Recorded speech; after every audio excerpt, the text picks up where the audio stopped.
This is Valley View News, and here are today's headlines. Thousands of people gathered in Santa Monica for a breast cancer awareness event. A CSUN English professor wins a national award for his book. The CSUN Faculty Senate voted not to comply with Executive Order 1100. Hello, and welcome to Valley View News. I'm Amber Partida. And I'm Brittney Perez. President Donald Trump's former campaign manager and his associates surrendered to the FBI Monday after being indicted. Paul Manafort and Rick Gates turned themselves in after the indictments were handed up. These are the first charges filed by Special Prosecutor Robert Mueller. A federal grand jury indicted Manafort and Gates on 12 charges, including money laundering and conspiracy against the United States. These allegations also include making false statements and failing to file foreign bank and financial accounts. They pled not guilty to all 12 charges. Prosecutors asked for Manafort to be held on a $10 million bail and for Gates to be held for $5 million. Trump responded on Twitter claiming there was no collusion between his campaign and the Russians. The White House says the announcement has nothing to do with the president and his campaign. Manafort was Trump's campaign manager from June to August of 2016. He resigned after reports surfaced that he allegedly took money from a pro-Russian political party in Ukraine. The former foreign policy advisor to presidential candidate Donald Trump, George Papadopoulos, pled guilty to lying to the FBI about his connections with Russian nationals. Papadopoulos allegedly met with a Russian professor in March 2016 who claimed to have dirt on Hillary Clinton. He says the meeting was before he got his job in the Trump campaign, claiming the connection was superficial. However, court records show it was an arranged meeting between Russians and Trump campaign officials. The guilty plea followed the indictments of former Trump campaign chairman Paul Manafort and associate Rick Gates. Papadopoulos continues to cooperate with prosecutors on the case. Puerto Rico's Electric Power Authority has canceled a $300 million contract with Whitefish Energy Holdings. The electric company says Whitefish was negatively impacting efforts to restore power to the island. FEMA says there are significant concerns about how the contract was made. Interior Secretary Ryan Zinke was questioned about his connections to Whitefish since it's headquartered in his hometown. White House Press Secretary Sarah Huckabee Sanders denied Zinke's involvement. He reiterated once again that we have no role, the federal government, and specifically he had no role in that contract. Whitefish says they're disappointed, but it vows to finish any work that's already in progress. Whitefish got a no-bid contract to restore power to Puerto Rico following Hurricane Maria. Nearly 80% of the island is still without power. Some Sun Valley homes are at risk of being hit with mudslides after wildfires consumed most of the local vegetation. The lack of vegetation combined with rainfall can cause mudslides in the hills. The Department of Public Works believes 300 homes could be impacted by debris and mudslides when the rain season starts. Residents in Urbandale have concerns about the city's mining sites. Valley View reporter Tyler Jones has more. Have you ever noticed the vast mining pits along the 210 and 605 freeway through Urbandale? The city has 17 gravel pits. The pits may be putting neighboring residents at risk. The city of Urbandale insists the operation is safe. We pursued a very thorough environmental impact report. The pits located between Olive and Los Angeles streets have Baldwin Park residents concerned for their health. The main health concern is air contamination from machinery and dust debris. Groundwater contamination is another concern. As someone who has asthma, it brings up a lot of dust, makes it hard to clean, and it's hard to breathe sometimes, so it's not my favorite. United Rock Products owns and operates a 300-acre mine in Urbandale. The project will be done in phases. The goal is to extract 32 million tons of aggregate material through 2052. Sriracha, Ready Pack Foods, and Pepsi Bottling Company also border the site. In Baldwin Park, Tyler Jones. California's tax increase on gas and diesel went into effect this week. The gas tax was 12 cents more per gallon. The diesel tax added 20 cents per gallon. The increases were approved by legislature and Governor Jerry Brown in April. The taxes will add $5.2 billion for road and bridge repairs statewide. Mass transit will be expanded as well. One group has already launched a campaign to repeal the tax increases. October is Breast Cancer Awareness Month. The American Cancer Society hosted a walk every weekend in Los Angeles last month. Valley View reporter Maybelline Capelou has more information. The American Cancer Society held its annual Making Strides Against Breast Cancer event in Santa Monica last Saturday. Hundreds walked the streets to support the cause. The event is a non-competitive 3 to 5 mile walk. I'm still going through the reconstruction process, and it's been a slow process, but I feel very blessed, very, very blessed, because with the Lord up there, I wouldn't be here today. Many organizations supported the event to help spread awareness. About $75,000 were raised from the walk. Funds will go to programs that support cancer screening and prevention. We fight cancer in many different ways. One of the many ways we do it is by trying to engage Congress in our efforts and get their support to increase funding for cancer research through the National Cancer Institute. Aside from skin cancer, breast cancer is the most common type of cancer for women. In the U.S., 1 in 8 women will be diagnosed with breast cancer. Breast cancer is less common for men. 1 out of 1,000 men will develop breast cancer in their lifetime. I have been walking for several years. I started walking when my aunt was diagnosed with breast cancer and have been walking ever since. And then during the course of that, I was diagnosed with breast cancer. There's no guarantee to preventing breast cancer, but the American Cancer Society recommends to exercise and maintain a healthy weight in order to lower risks. In Santa Monica for Valley View News, I'm Maybelline Capelou. Now let's go to Brittney Perez with the latest in social media and tech. Hi Brittney, what do you have for us today? New technology and treatments are coming forth in breast cancer research. Breast surgeon Dr. Preeti Shubhadar from the Winship Cancer Institute says each cancer needs a specific treatment. It really depends on the type of breast cancer you have in terms of the receptor status, how you present, and what additional treatments you're going to have. Treatments previously included only surgery, radiation, and chemotherapy. Doctors are now using genomic testing to weed out unnecessary treatment. New technology like 3D mammograms help cut down on false positives. Breast imaging radiologist Anna Holbrook says these incorrectly indicate breast cancer. They think they have cancer and they really don't, so they have to go through several days or weeks of worry. The iPhone X isn't only the most expensive iPhone to date, but now its repairs are too. Repairing an iPhone 8 screen cost $169. Repairing an iPhone 10 screen, $275. Repair prices decrease if you have Apple Care Plus. This only covers 2 accidental damages. The new phone has an all-glass display and now an all-glass back. Owners run a greater risk of cracking either side. Apple says the glass on both the 8 and the 10 are now stronger and harder to break. Early next year, Walmart will have scanner robots in about 50 U.S. stores. The 2-foot-tall robots use cameras to check out shelves for out-of-stock items or incorrect prices. The robots send the information to workers. They then fix the problems or restock the shelves. The robots are supposed to free up more time for employees so they can focus on guests. Still, some are concerned this could lead to job cuts. I mean, just look at the self-checkout registers. Walmart's been making strides in technology. The company unveiled a new home delivery system this fall that lets employers deliver and actually stock groceries in your home without you being there.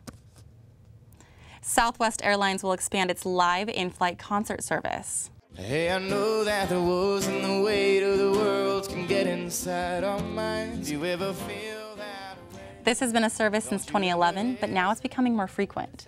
They're called Flight at 35 concerts. They're done with partnership with Warner Music Nashville. That means most of the music will be pop country. There's already been some social media backlash, and for those passengers who were expecting to take a nap on their flight, it gets worse. Southwest isn't saying which flights will feature the concerts, so passengers won't have a way of opting out. That's all I have for today. Back to you. Thank you, Brittney. Coming up after the break, a news analyst is under fire for sexual assault allegations. And controversial Confederate statues are being relocated. We'll be right back.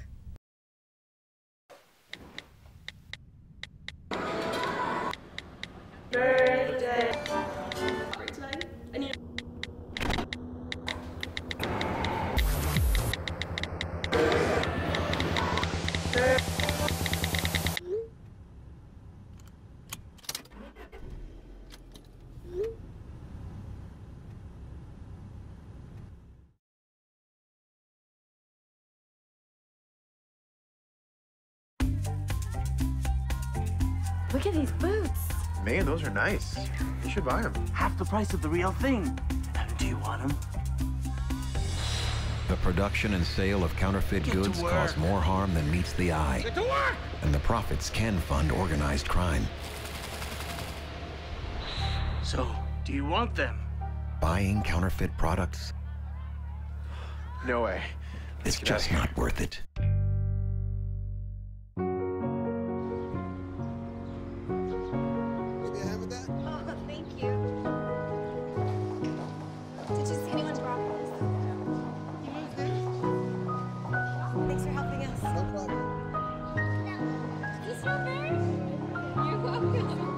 We'd do anything for kids. Yet 1 in 6 children in the U.S. struggle with hunger. Help end childhood hunger near you. Learn how at feedingamerica.org. I've come up with a family emergency plan. What is it? It's difficult to talk about, so I'm not telling you. I'm so glad I won't have to remember anything. Me too. Visit ready.gov/kids for tips and information.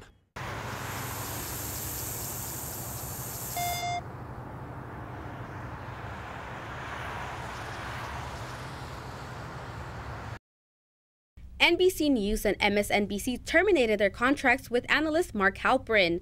He was released because of sexual assault and harassment allegations.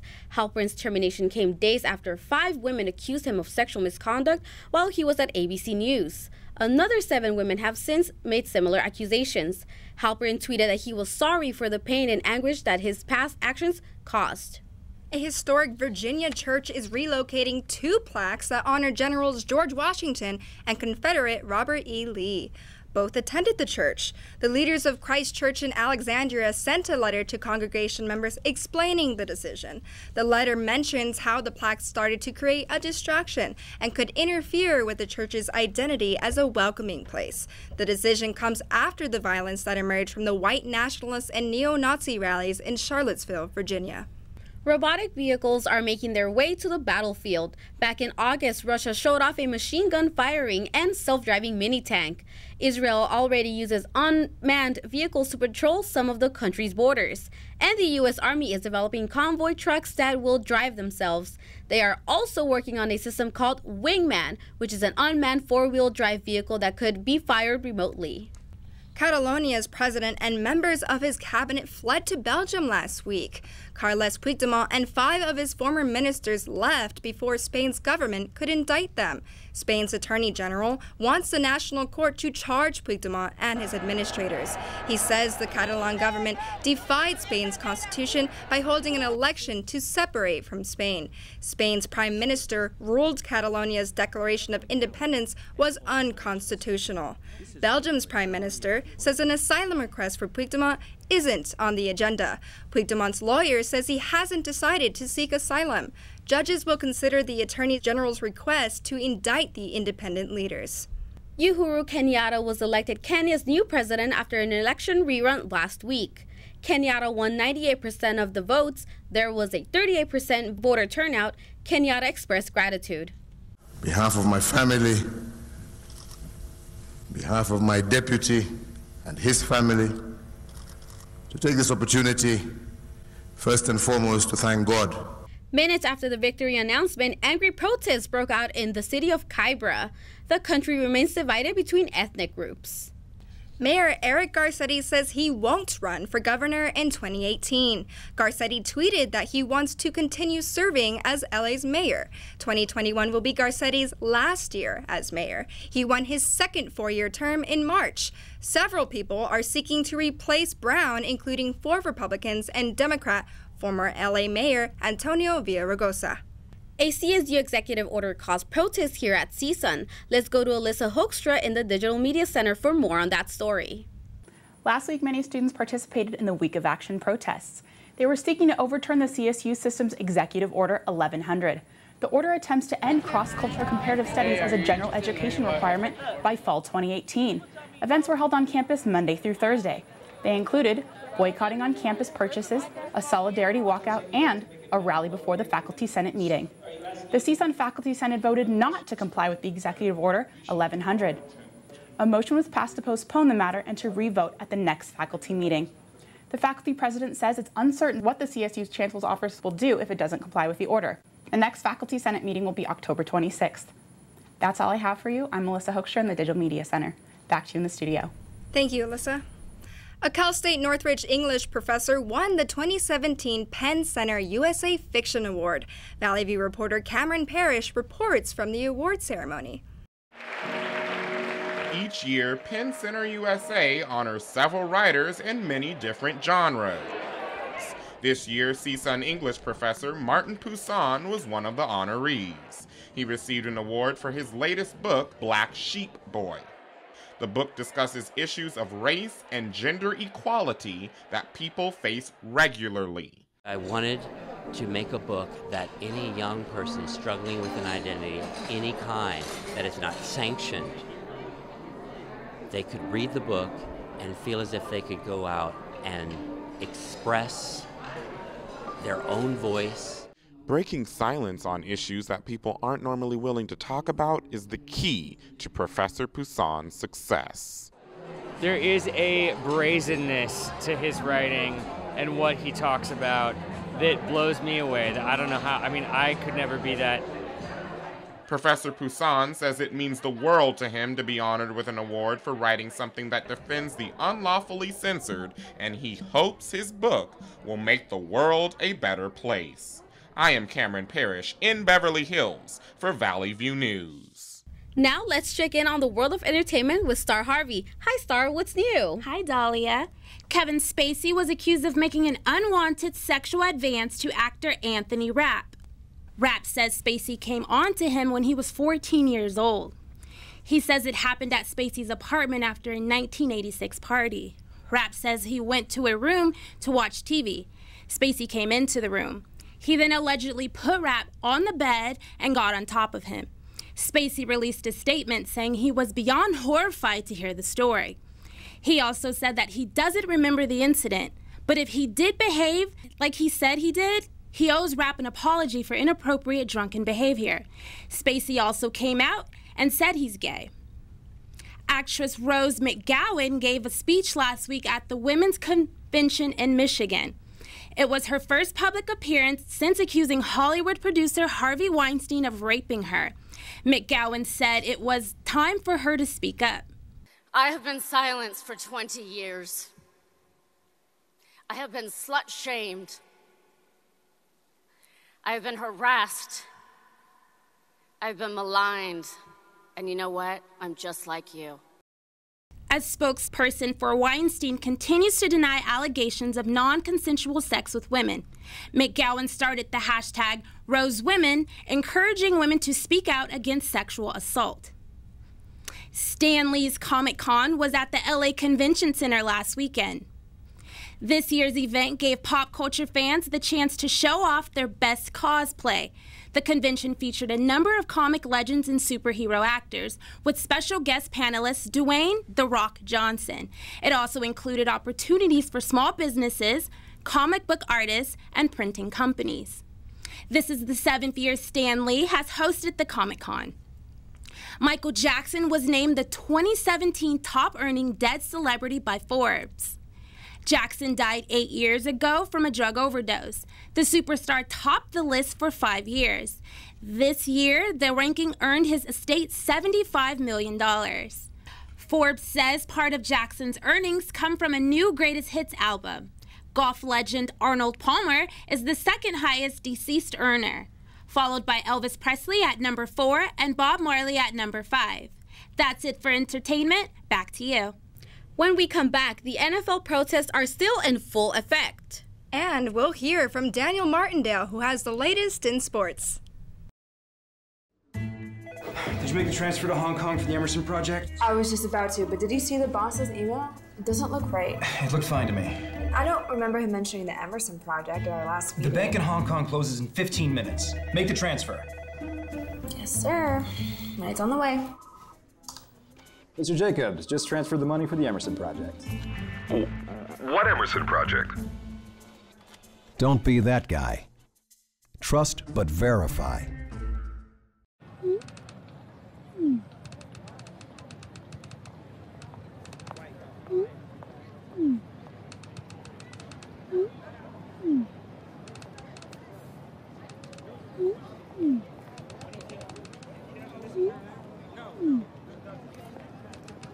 Don't ignore the subtext. It's on us to intervene in sexual assault. Because we can. Take the pledge at itsonus.org.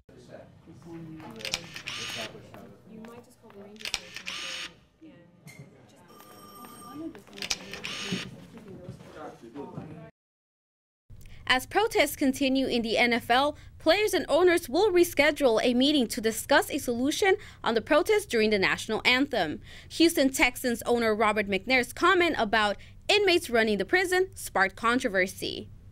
Houston Texan players knelt during the national anthem in last Sunday's game against the Seattle Seahawks. Offensive tackle Dwayne Brown supported anyone's decision to join the protest. I'm never going to force anybody to do anything that they don't feel comfortable with. I think we all felt the same way on Friday, and as far as the demonstration with, some people didn't feel quite comfortable doing it, some people did, but we all supported each other, and that was what was important. I don't think anyone looks at anyone differently. Some players considered not showing up to the game despite McNair's apology about his remarks. And unfortunately, we're going to have to wait for another World Series. The Dodgers fell to the Astros.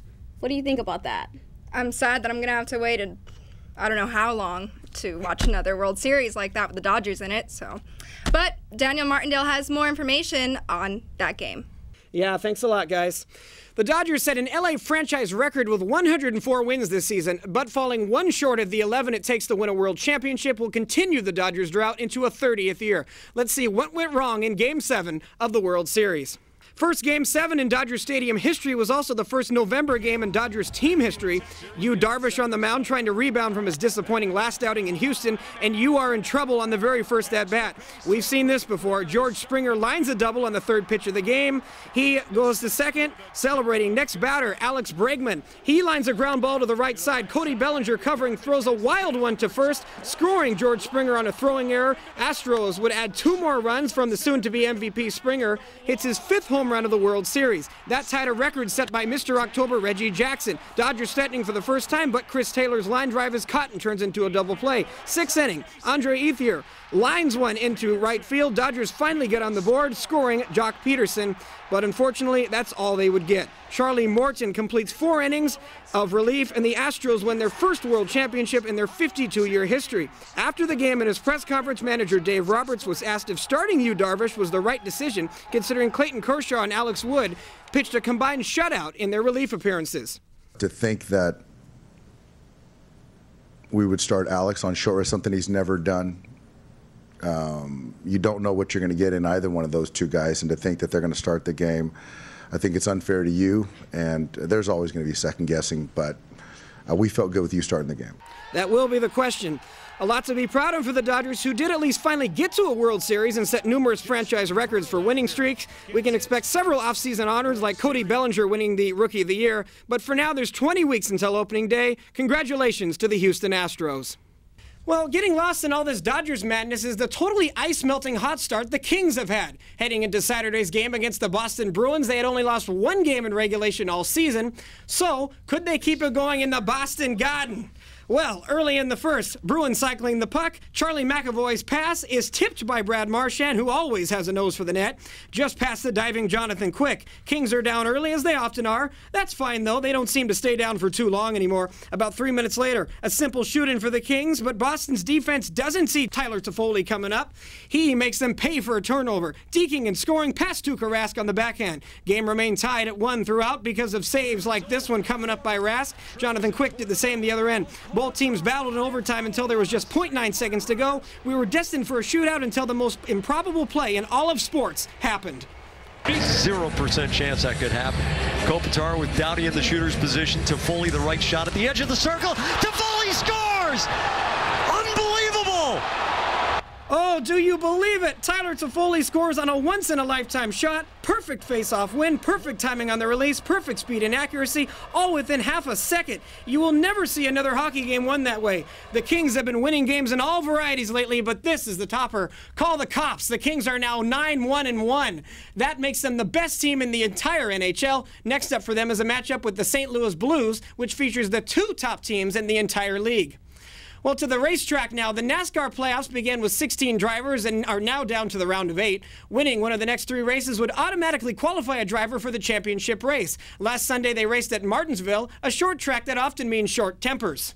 Let's pick it up in the closing moments of the 500-lap race. Chase Elliott, one of NASCAR's most snake-bitten drivers, still looking for his first-ever Cup Series win, passes Brad Keselowski, holding off Denny Hamlin late in the race. Then he spins him out. The 24 team's hopes literally go up in smoke. As you can see here, the 11 car drives straight into Elliott's back bumper, not even trying to make the corner. More on those two in a moment. Now we go to the final restart of the race in overtime. Hamlin gets passed by teammate Kyle Busch, who steals the victory from him. He grabs a spot in the final 4 as a massive wreck happens behind them. Oh, what a mess that was. After the race, though, Denny gets visited by an old friend.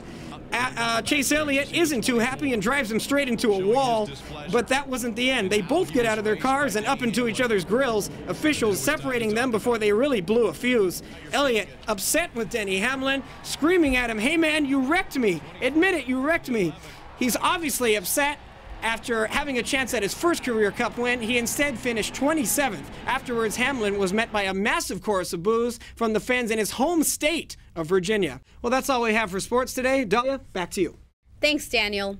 Recreational marijuana sales start January 1st in California, but some big cities are having problems introducing regulations for weed shops.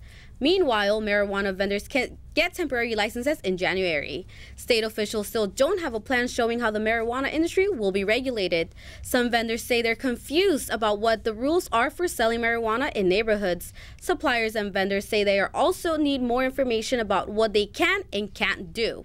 The marijuana business is expected to be a $7 billion marketplace in California. The historic Grand Central Market in downtown LA turned 100 last Friday. The market endured World War II and the Great Depression. A Los Angeles family purchased the market in 1984, and it has continued to grow over the years.